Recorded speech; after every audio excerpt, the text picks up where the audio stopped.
Ubiquémonos en principios del siglo XIX, una Medellín que no se acerca a lo que era hoy en día. Apenas en 1813 Juan del Corral erige a Medellín como una ciudad, privilegio que hasta entonces, y en lo que respecta a la provincia, solo tenían Santa Fe de Antioquia y Río Negro. En 1826 se le nombra capital de Antioquia, contando en ese año con 6.050 habitantes. En los primeros años del siglo XIX la ciudad experimentó un lento desarrollo debido, entre otras cosas, a las pésimas vías de comunicación con el resto del país y el exterior.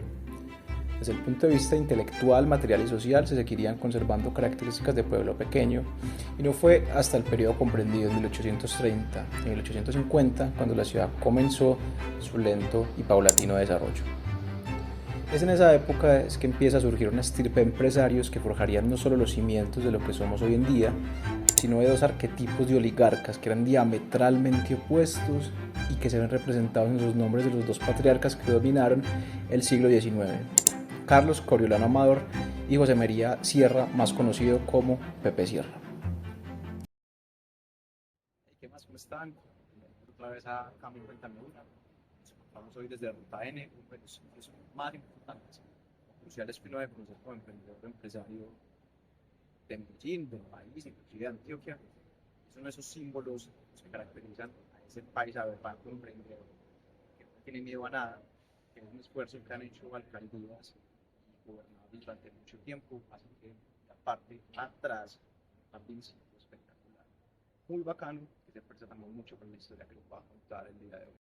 Para hablar entonces de estos dos empresarios gigantes del siglo XIX, que son Pepe Sierra y que son Carlos Corolla Amador, hablemos entonces del contexto de él. Y es que los empresarios antioqueños al principio generalmente eran mineros comerciantes y empezaron a destacarse por primera vez en el país cuando tuvieron la oportunidad de vivir cómodamente de los empleos burocráticos de la naciente república. Y muchos ya tenían dinero antes de eso, pero también fueron beneficiarios de esas adjudicaciones de monopolios, de privilegios y de concesiones de tierras. Y entonces a partir de eso empezaron en inversión de capitales por todo el país, en el montaje de las más variadas empresas. Y antes de, de ser exportados, esos capitales de Antioquia estuvieron bastante destinados a una cosa que es la minería, que fue como la actividad principal de estos empresarios o a las actividades agropecuarias y comerciales de la provincia naciente. Como les venía diciendo, la minería fue el principal renglón económico en ese momento, pero estuvo bastante trazado en tecnología, pero fue la base originaria de muchas otras actividades y empresas. Entonces, el desarrollo bancario de estos empresarios estuvo marcado directamente por ese resultado de no solo la minería, sino también del oro, una de las actividades preponderantes, y de las exportaciones del Estado colombiano y antioqueño prácticamente hasta que se terminara el decenio, se termina más o menos 1850, 1870, cuando se empieza a dar la gran expansión del café como principal región económico de la región. Fue en estas empresas entonces, en el tema de la minería, en el tema del oro, también la minería, y en el tema de la agricultura y realmente cuando se ve toda la expansión del café, fue donde se establecieron por primera vez las bases de una administración racional, sistemática. Y fue entre 1830 y 1850 más o menos que empezó el prestigio de verdad de los antioqueños como un grupo fuerte y con una iniciativa que no denotaba en absoluto prejuicios de clase, sobre todo en lo concerniente a Linares. Eso se ve mucho también en Europa. Y se vio en ellos en un grupo interesado en invertir, ¿sí?, en vez de acumular ganancias, mejorar la explotación de las minas, abrir tierras aledañas al río Cauca y también establecer comercio con el exterior del país sin dejar de hacerlo con el interior. Y ese desarrollo de esa minería de renta, con su modalidad empresarial asociativa, hizo que Antioquia se eligiera o que empezara a elegir algunas de las primeras empresas capitalistas exitosas, completamente exitosas del país. El historiador Roger Drew, desde la segunda mitad del siglo XIX, la élite antioqueña estaba más o menos compuesta por 200 personas de ingresos altos, que en realidad no era mucha gente, y estaba compuesta por comerciantes de mercancía extranjera, algunos propietarios de minas, y digamos que los miembros más jóvenes de estas familias. A veces eran abogados, a veces eran médicos, empleados del gobierno, hacendados o algunos impulsores de la industria. Y pues, socialmente es una élite bastante homogénea y relacionada entre sí por alianzas matrimoniales. No podría pasar en cualquier monarquía de Europa. Y esto no era ni siquiera una casta cerrada, que es como la diferencia grande con los linajes europeos. y al contrario estaba abierta y dispuesta a admitir en su seno como a esos nuevos miembros, aún de clases inferiores, pero que tuvieran esa dinámica y futuro en los negocios, especialmente de comercio. Entonces el concepto de esa clase social se entendía más bien como un arquetipo ocupacional y no por un tema de apetito. Un aspecto crucial que de pronto ustedes no conocían es que para ese empresario antioqueño lo más importante no era como el poder de compra de ese individuo, sino su capacidad para recibir no solo mercancías, sino también a crédito.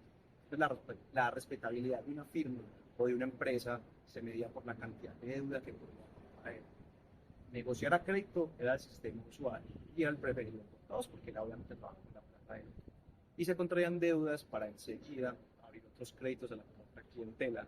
Es muy interesante eso porque también da cuenta como esos rasgos de negociación del empresariado colombiano, especialmente en el todo el mundo negociaba en una escala superior a su capital, generalmente con dinero de interés de un crédito que otorgaba literalmente la aristocracia financiera de Medellín. Y la ciudad era el centro de actividades de este grupo y poseía características bastante peculiares. Entonces, así es como la describía el viajero alemán Friedrich von Schenck en 1880. Lo voy a copiar directamente de lo que decía. Y es que tal vez existen pocas ciudades en las mismas proporciones en Sudamérica donde haya tantos capitales concentrados y el número de familias que se pueden calificar ricas es enorme, no obstante que tiene una vida con raras excepciones y no deja de sorprender.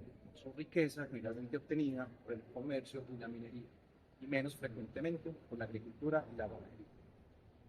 Entonces, en este contexto, ya más o menos conociendo cuáles son las actividades económicas, y también reconociendo que en ese momento Medellín era una ciudad más o menos de 6.000 personas, no piensen que Medellín era la gran urbe actual que tiene un montón de casas y un montón de habitantes. Empecemos a hablar del primer empresario, primer arquetipo de este empresario colombiano, más que todo antioqueño, el señor Carlos Coriolanus.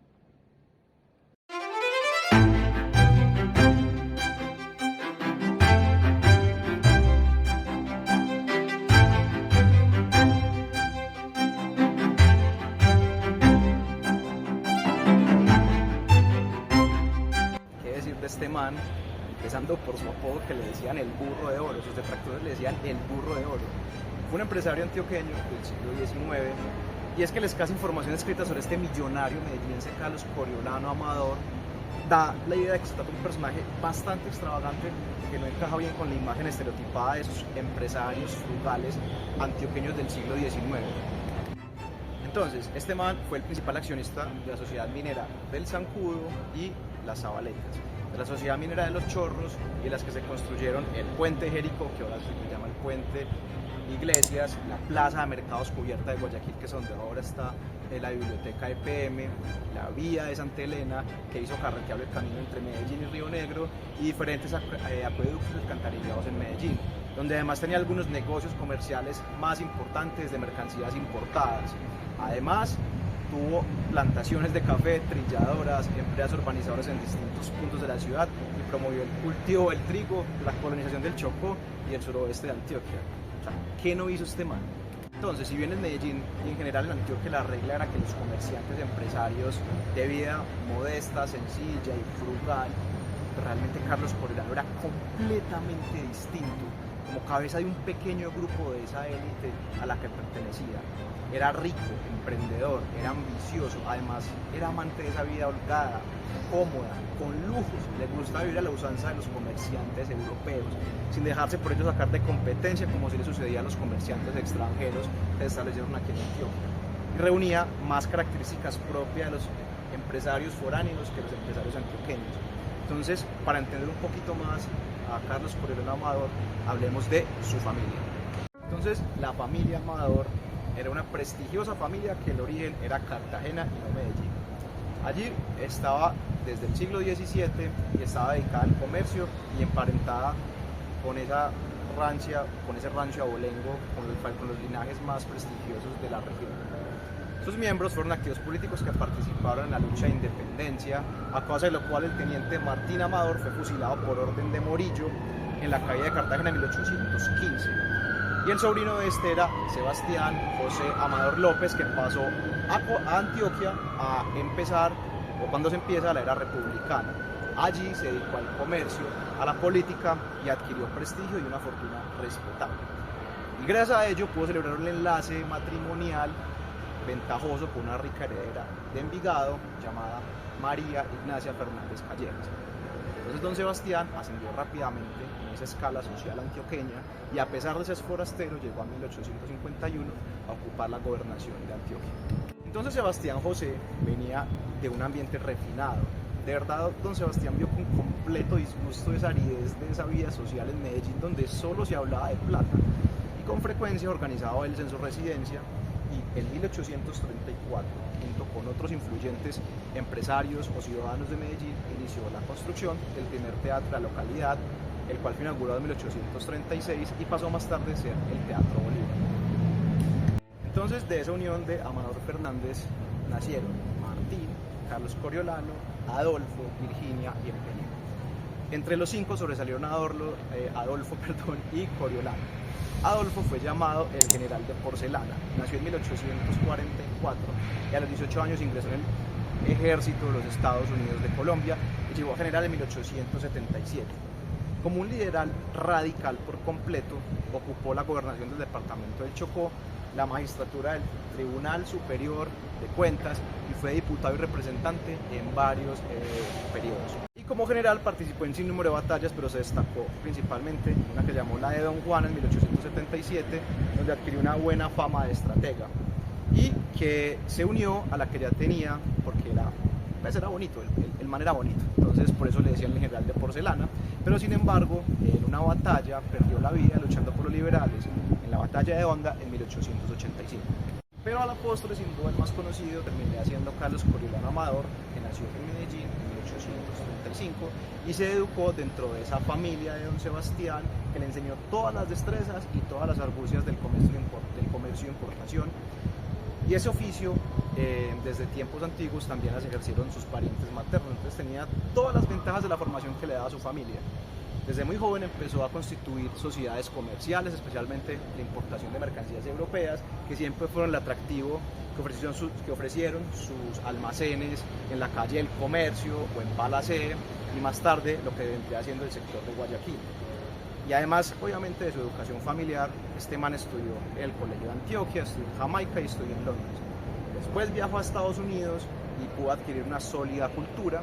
Y a pesar de no haber estudiado leyes, este man manejaba con destreza toda la legislación de su época. Entonces, como ya vimos en el video del cementerio San Pedro, don Carlos Coriolano en 1864 logra, yo creo que el logro de su vida, que es casarse con Lorenza Uribe Lema, alcanza el gran braguetazo, porque ella era una de las máximas herederas de la ciudad, era la hija única del segundo matrimonio de José María Uribe, que era un rico minero y comerciante de Envigado, y que tuvo matrimonio con Lorenza Lema Álvarez del Pino. Uribe perteneció a la élite de los poderosos mineros comerciantes de Medellín. Fue gobernador de Antioquia en el lapso de la Revolución de los Supremos, que ese nombre está interesante, quiero investigar más qué era la Revolución de los Supremos, y en su cargo reprimió y persiguió sin compasión a sus opositores, y entre ellos varios de los más poderosos capitalistas liberales de Río Negro, y que algunos los fusiló o los desterró. Y como conservador completamente fanático mantuvo los amistosos con políticos como Pedro Alcántara Herrán, que fue presidente de la República, y Mariano Espina Rodríguez, que fue el mismo papá de Tulio y Pedronelo Espina, que son personajes ilustres de Antioquia, y fue el mismo que le mandó la carta a sus hijos diciendo que era importante estudiar ciencias exactas, y por aquí les voy a poner extractos y que literalmente se los voy a leer.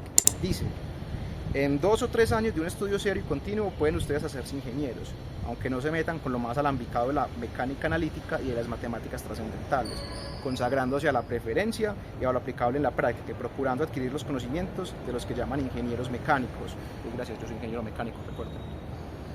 Hay ciencias muy atractivas pero poco provechosas como la botánica, la zoología, la astronomía, que deben dejarse a los ricos, y en el mismo caso se halla literatura, religión y moral.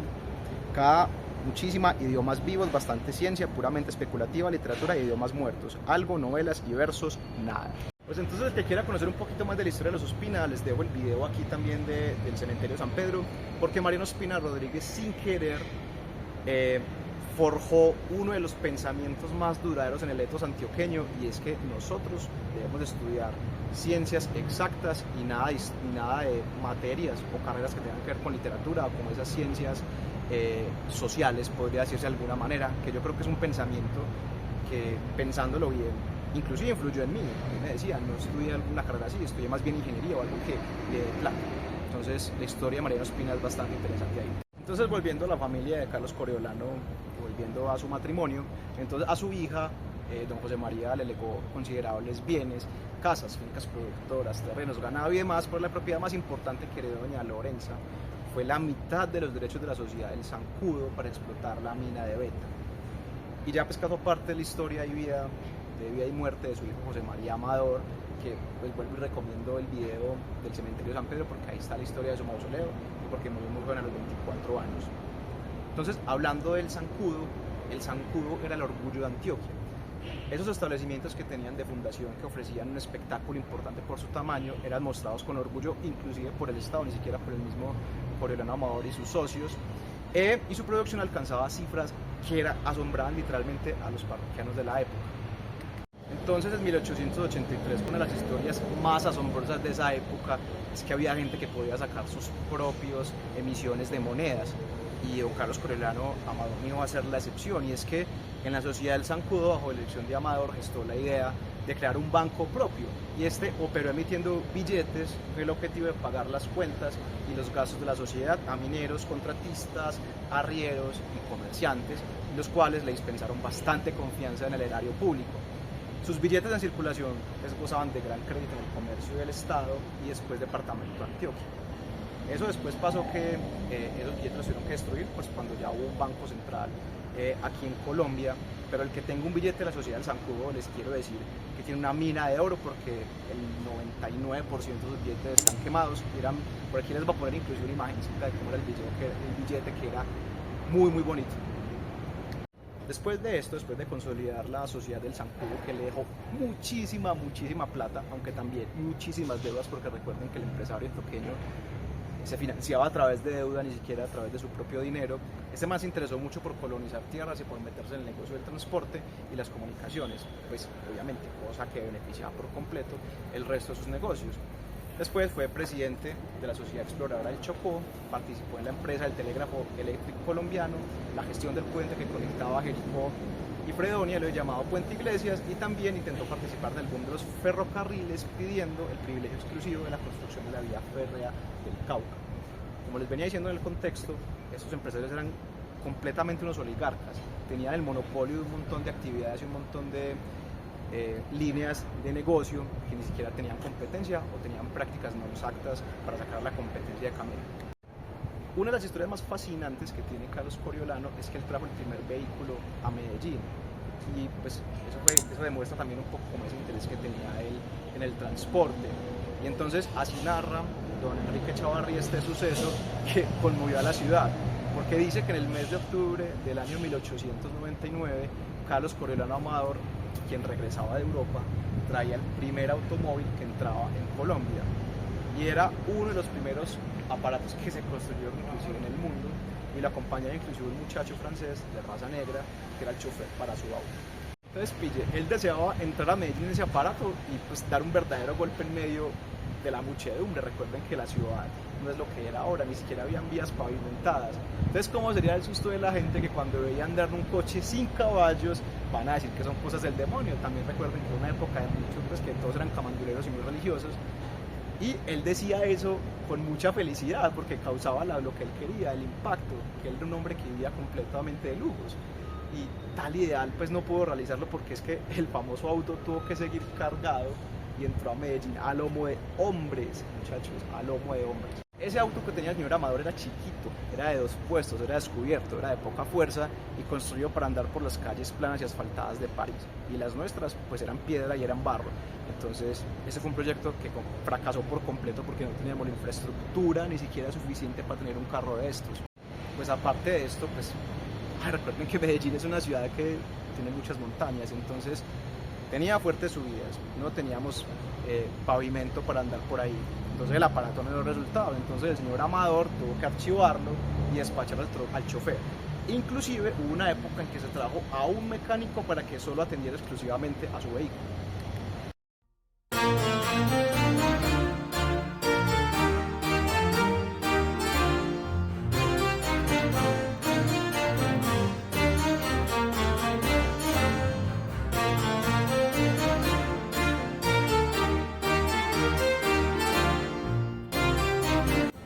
hablemos de las viviendas de Carlos Coriolanó Amador. Y es que hasta bien entrado el siglo XX, las casas construidas por la familia Amador para su residencia literalmente fueron los lugares o los edificios más particulares más hermosos de Medellín, y por eso todos los vecinos los conocían como los palacios de Amador. Entonces resulta que todos ellos estaban como muy bien adornados, rodeados de jardines en los que siempre habían árboles de magnolia, cisnes blancos, cisnes negros. Trajeron desde Francia, Inglaterra, Alemania a lomo de mula, porque recuerden que lo que hemos hablado del cementerio San Pedro es que aquí no había vías y tenían que traer las cosas por barco desde la parte alta de Urabá, inclusive del mismo Cartagena. Entonces se trajeron escaleras, esculturas de mármol, pianos de cola, mosaicos, hierro forjado, todo lo que usted se quiere imaginar, muebles, cristalería, alfombras, de todo para amoblar esas mansiones. De hecho, fotos muy famosas de los palacios Amador que hay por ahí rondando. Y pues su biblioteca, pues a su mejor modo de esa suntuosidad y como de ese buen gusto que él tenía, eran literalmente la biblioteca más surtida, con las ediciones más bellas, y todo traído de España y de Francia. Inclusive era tan millonario que tenía hasta su propia impronta, su imprenta particular. Doña Lorenza y don Carlos Coriolanó, aprovechando la estancia en Medellín de un famoso arquitecto que se llamaba Felipe Crosti, que en parte construyó la Catedral de Villanueva, entonces le encargaron su lujosa casa que estaba en la cruce de la calle de Ayacucho con Palacé. Y en 1880, cuando estaba casi terminada, se incendió. Entonces el fuego se extendió por varios comercios, pero recuerden que en esa época Medellín literalmente era toda la parte donde está ahora pues toda la Candelaria y por allá Barrio Triste. O sea, el fuego se extendió por varios comercios que literalmente ardieron con sus mercancías, y este incendio aterrorizó a la ciudad porque literalmente muchos mantenían en secreto pólvora, armas escondidas en sus casas y negocios, pues porque había en el momento muchas guerras civiles, inclusive mucha gente se fue de la ciudad porque temían volar con toda la ciudad. Entonces, por ese tren de vida, por ese consumo suntuario, por esos gustos caros y refinados, don Carlos Coriolanó Amador era envidiado por sus enemigos, porque esa élite medellinense llevaba una vida completamente distinta. Entonces las costumbres mundanas, diría yo, de Coriolanó eran pues motivo frecuente de escándalo, admiración, pues incluso como de rabia por los demás parroquianos de esta ciudad. Ya después de 1913, ya una vez realizados sus últimos y más importantes negocios, pues ya esa constitución de la Compañía del Zancudo, la Plaza de Mercado de Guayaquil, ya don Carlos Coriolanó se retiró de toda actividad empresarial. Ya en el segundo decenio del siglo ya se le notaba viejo, se le notaba cansado. Sí, literalmente la muerte del hijo, que se le murió muy joven y que era su heredero, y posteriormente decían que su esposa enloqueció, pues debieron afectarlo un montón, y pues a pesar de sus innegables épocas de prosperidad y de bienestar, pues a este hombre, a pesar de tener mucho dinero, la tragedia marcó su vida. Entonces ya don Carlos muere el 13 de octubre de 1939, y pues como le decían el burro de oro era como le decían las personas que no lo querían. Fue uno de esos personajes, decirlo, inolvidables de nuestra cultura antioqueña, arquetipo de ese tipo gastador a ultranza. Y ahora vamos a ver el otro tipo de empresario que compite, o el arquetipo que compite con don Carlos Coriolanó Amador, que es el opuesto completo, que es don José María Sierra o Pepe Sierra.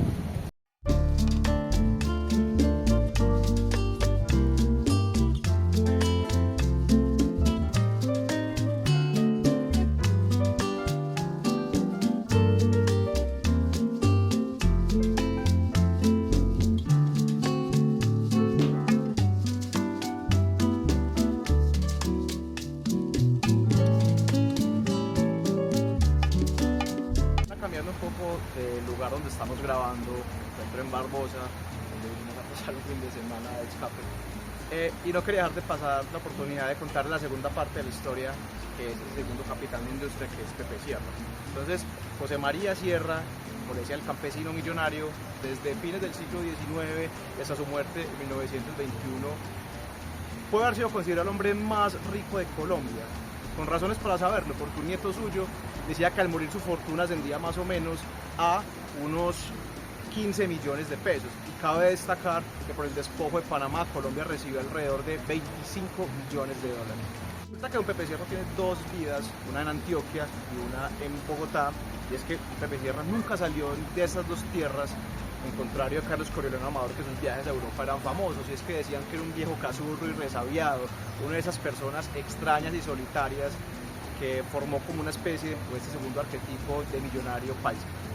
Y es que don Pepe no fue conocido como un capitán de industria, realmente él no apostaba por innovaciones tecnológicas, no apostaba por un tema de cambiar de minería de aluvión a minería de beta, él no arriesgaba en nada ni en negocios desconocidos, él iba a la segura.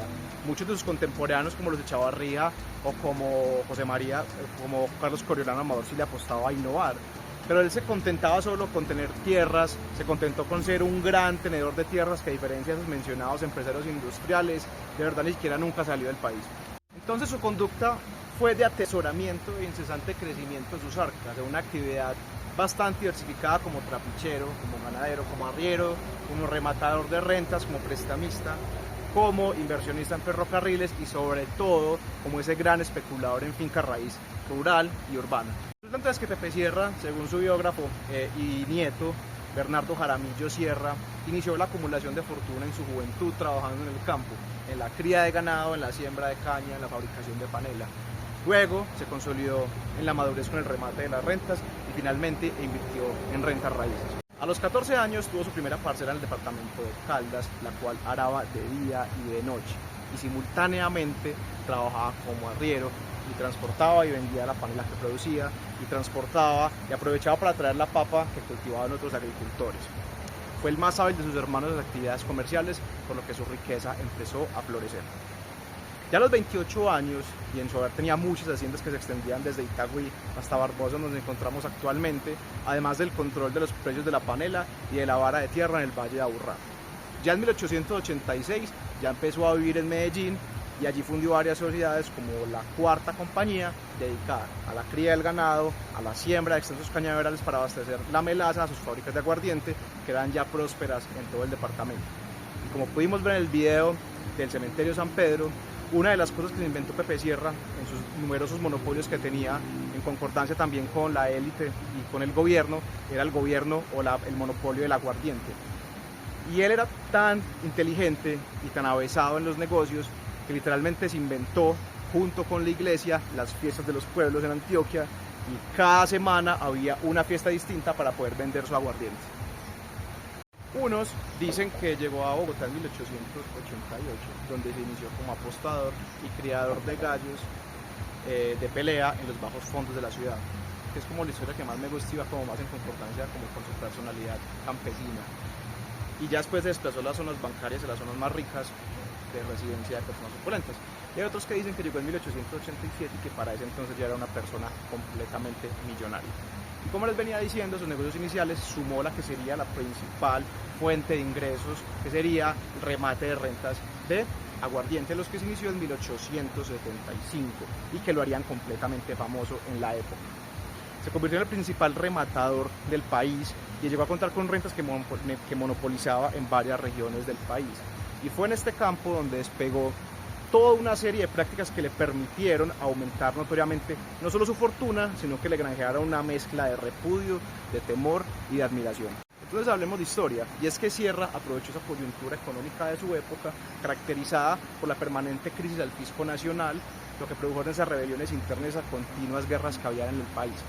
Durante la época del movimiento denominado Regeneración, el problema se agudizó, y entonces el entonces presidente Rafael Núñez intentó solventar las finanzas públicas a través de la reactivación del remate y los monopolios estatales, de abundante emisión de papel moneda de curso forzado y de la colocación de bonos y libranzas en el mercado.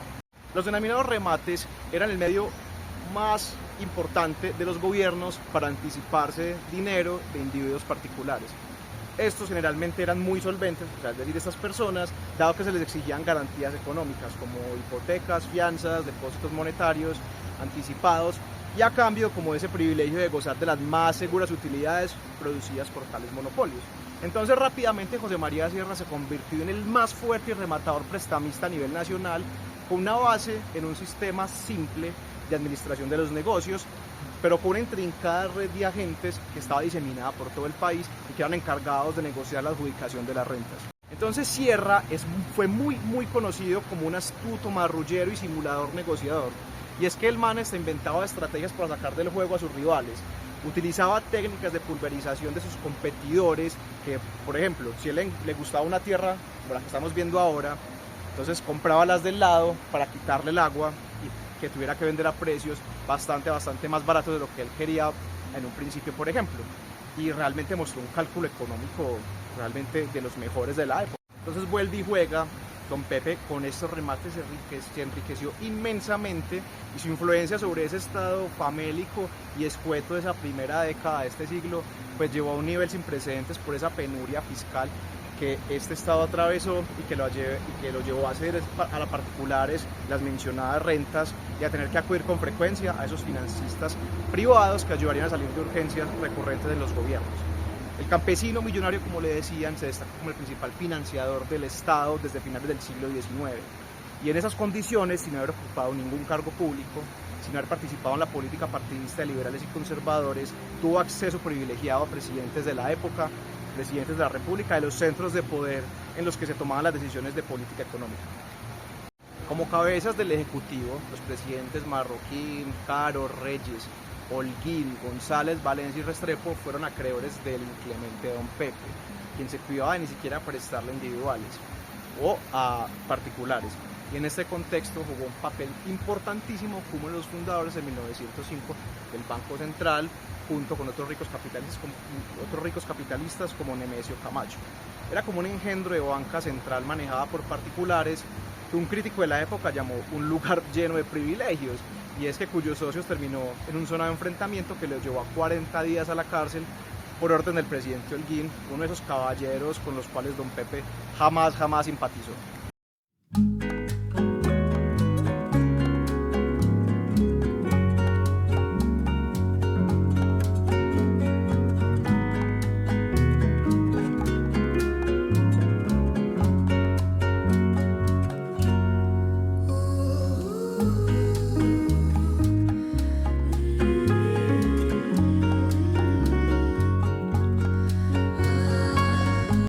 Entonces, ¿en qué invirtió Pepe Sierra? Pues como todas sus inmensas ganancias en esos remates de tierra. Entonces, como rentista consumado, tuvo claro que la rentabilidad que más le daban sus inversiones eran las tierras. O sea, compraba tierras por todo, tierra, creo que hasta en el ombligo, decía el hombre, y esas ansias como insaciables por coleccionar finca lo constituyeron como el mayor especulador colombiano en finca raíz. Se dice más o menos que compró inmensas propiedades por allá por Nemocón, por Zipaquirá, por Sopó y sobre todo el Chicó, que vendría a ser como el eje del desarrollo urbano del norte de la capital. Y es que primero, ya en Bogotá hay una avenida que se llama Pepe Sierra en el norte, que es súper famosa, y la historia famosa al final de sus días es que en lo que hoy se constituye como la Hacienda Santa Bárbara, le pidió a su chofer de confianza que le preguntara por el dueño de esas tierras para comprarlos, y para su sorpresa el chofer le dijo que esa finca era suya, o sea, ya ni siquiera se acordaba de toda la tierra que tenía Pepe Sierra. Por otro lado, don Pepe tuvo 7 hijos, 6 mujeres y un varón, algo similar a lo que le pasó a Coriolano Amador, pero realmente no les dio lugar ni los preparó en el manejo de sus negocios, que a la postre, o a la diferencia de otros capitalistas, no se multiplicaron con su descendencia en el volumen y escala que se hubiera esperado. Les legó una inmensa fortuna en tierras y haciendas que aún retumban en la sabana de Bogotá. Como les decía ahorita, una congestionada avenida que conduce a una de sus residencias lleva su nombre, y otra es un conocido museo. Una más se renovó dando sitio a un conocido centro comercial, mientras que otra alojó la casa campestre de los presidentes del país. Entonces, ¿cuál es la gran diferencia entre Coriolano Amador y Pepe Sierra? Es que a la postre el último, considerado hombre más rico de Colombia, vivía de una manera completamente austera, cosa que no cambió al acceder a las altas esferas bogotanas, y no aumentó los gastos de representación social de su familia. Es frecuentemente citado como un prototipo de ese comerciante antioqueño que fue primero pobrísimo en su infancia porque era campesino, ahorrativo ultranza, de esos trabajadores de jornada de más de 20 horas, nada de lujos, hasta egoísta y conocido por su tacañería al extremo. Se decía que ni siquiera compraba camisas y ropas, que le pedía el favor a su esposa que las remendara hasta que no quedaran sino harapos. Hay una historia famosa, también se dice que su madre lo maldijo porque desheredó a sus hermanos de lo tacaño que era, y la maldición cuenta que lo vería al final de sus días con hambre, y pues sí se dice que al final de sus días tuvo una afección en la tráquea que no le permitió comer.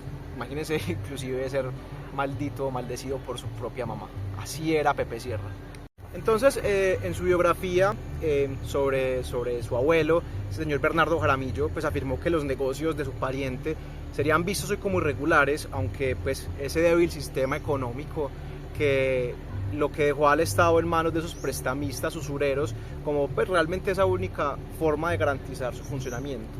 Entonces no existía como ese régimen cambiario ni un banco emisor de moneda, pues y había graves problemas como esa alta tasa de cambio y pues esa fuerte inestabilidad política que aprovecharon los grandes capitalistas de esa época como Pepe Sierra. Entonces don Pepe también fue empresario financista de esa última etapa de la construcción de ferrocarriles en Colombia, y a él se debió como esa finalización del ferrocarril de Amagá y el ferrocarril del Pacífico, el cual fue socio de Nemesio Camacho, que me imagino que les debe sonar por lo que es el Campino hoy, y de su amigo Félix Salazar.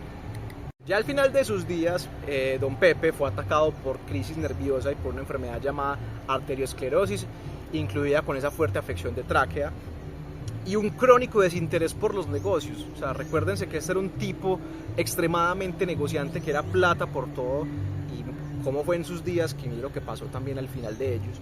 Y pues la familia empeoró su situación, ya que derrochaba todo ese dinero en el continente europeo sin prestar atención en la administración de las fincas, a todas las rentas, y pues realmente en muchos se convirtieron como en esos lujosos palacetes y museos y mansiones, como el del Chico al norte de Bogotá, convertido hoy pues como en museo. Ya entonces, don Pepe Sierra muere en 1921 en su casa en la plazuela de San Ignacio en Medellín.